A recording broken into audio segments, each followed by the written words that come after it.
Story on the agenda today here in Davos is in fact climate change, quite a different mood from previous days of discussions. There's an event taking place later today about climate change in growth and development. That's going to be attended by Ban Ki-moon, Al Gore, the former US president, and of course climate change campaigner, and Bill Gates, among others. John Kerry is also expected to speak here later. The US Secretary of State arrived here from Geneva from those talks on the Syrian crisis yesterday. And also the British Prime Minister David Cameron is due to speak later. He's going to be focusing on the idea of bringing offshore outsourced companies back to the United Kingdom this year in an effort to maintain jobs. But, of course, in Davos, what's on the agenda isn't always the main event. Most of the business here is done outside of those meeting rooms and done between business people. Let's speak now to Isabel Allen from KPMG, the Global Head of Markets. Isabel, thank you for joining us this morning on France 24.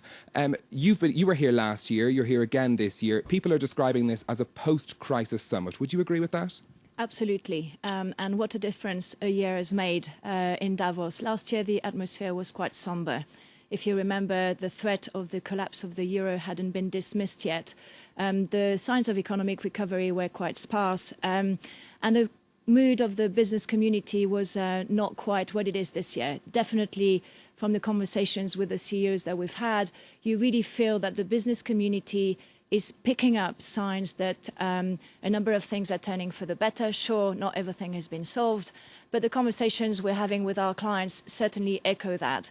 CEOs are talking again about investment, they're talking about expansion in emerging markets, and they're talking about acquisitions.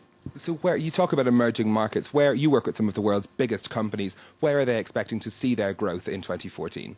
So, you know, we've been talking about the emerging markets, and now we're talking about the BRICS, and then we're talking about the mints, and then the next 11. And certainly all our clients are at different stages of maturity in their expansion program. But a lot of interest in the mints for us, in particular Indonesia, for example. Okay. And what about here in Europe? Still many fears about the European economy. France in particular, there are many concerns about business sentiment and getting business back on track there. What are your clients telling you about the environment? So Europe is very much a picture of different things happening. If you've picked up the news about the UK and some very positive signs coming from that economy, our clients it's difficult to talk about Europe as one block at the minute because you've got very different performance by different countries. If you ask our clients about France at the minute, yes, it's an economy which is showing signs of difficulties, and for our clients, an economy where business can be difficult at this minute. Okay, and the thing about Davos is, you know, as I was saying, those decisions don't get made in the big meeting rooms. What does Davos mean to you when you come here, you're dealing with some of those big companies? What I love about Davos is one of the very few places where you can have the business community, governments and civil society, the three of them together talking about the same topics.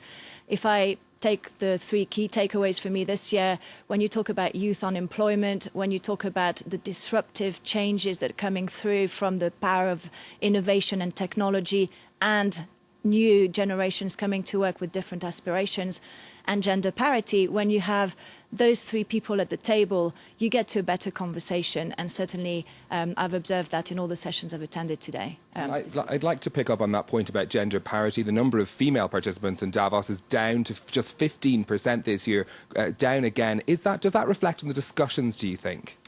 Well, it's quite interesting because you're right. The representation of women is less this year than last year.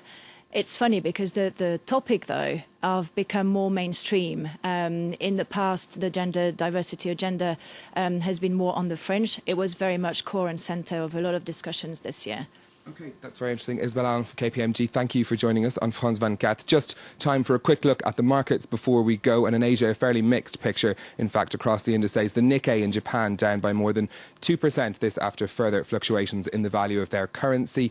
The yen also over in South Korea. The Kospi is down by 0.4%, these after disappointing results from the electronics giant Samsung.